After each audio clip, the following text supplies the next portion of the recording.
l'identité du compagnon d'Elisabeth Borne est longtemps restée secrète.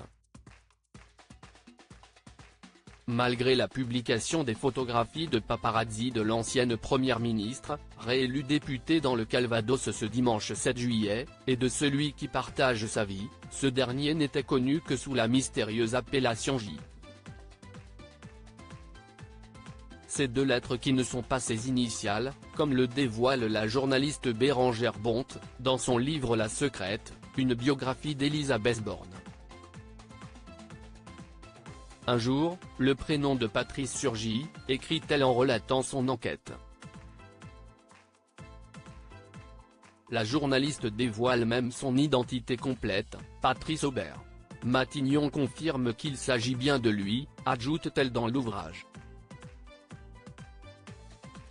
L'autobiographie en question déroule ensuite le parcours professionnel et politique de ce septuagénaire, ENA, Parti socialiste, Mairie de Paris, RATP. Seule ombre au tableau, le site de Patrice Aubert précise qu'il est pacsé à une femme depuis 2021. Or, Elisabeth Borne n'est pas pacsée avec lui. Cependant, lors de la garden party organisée à l'Élysée en juillet 2023, si est bien au bras de son compagnon que la première ministre s'est présentée. Tous ces éléments ont de quoi étonner, mais pas forcément faire taire les rumeurs sur l'orientation sexuelle d'Elisabeth Borne, d'autant que Bérengère Bonte intitule son chapitre sur Patrice Aubert la couverture. Celle qui a été réélue députée dans le Calvados n'a d'ailleurs pas apprécié que ce sujet soit abordé et a porté plainte au tribunal contre Bérengère Bonte. Le 30 juin 2023, le tribunal a rendu son verdict, donnant raison à la femme politique.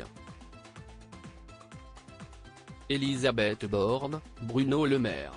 Découvrez les ministres à leurs débuts. Elisabeth Borne, son compagnon est-il anti-mariage gay? La question de l'homosexualité trouve d'ailleurs un autre écho surprenant dans ce couple, l'engagement anti-mariage pour tous du compagnon d'Elisabeth Borne. Patrice Aubert a été adhérent, puis président des Poissons Roses, une association que l'autrice de La Secrète décrit comme une association de chrétiens de gauche qui appelle à manifester contre le mariage pour tous. Il s'est ensuite engagé contre l'extension de la PMA à toutes les femmes, votée depuis, et contre la légalisation de la GPA. Patrice Aubert a quitté la présidence des Poissons Roses en décembre 2022.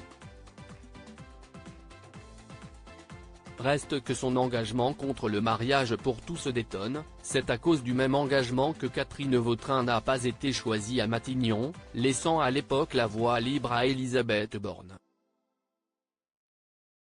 Crédit photo, Raphaël Lafargue-Poul.